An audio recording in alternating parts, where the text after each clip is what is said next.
Hello everyone, welcome back to our channel. Today we are going to discuss one of the most common cyber attacks, phishing. Phishing is a type of cyber attack where the attacker tries to trick you into giving away sensitive information like passwords, credit card details, and more.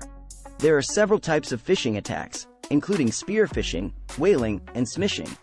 Spear phishing targets specific individuals or groups, while whaling targets high-profile individuals like executives or politicians.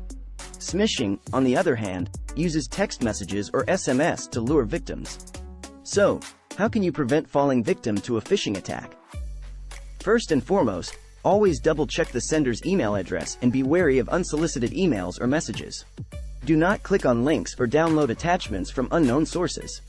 Secondly, use security software like antivirus and firewalls to protect your devices. These tools can detect and prevent phishing attacks. Lastly, educate yourself on how to identify phishing attacks.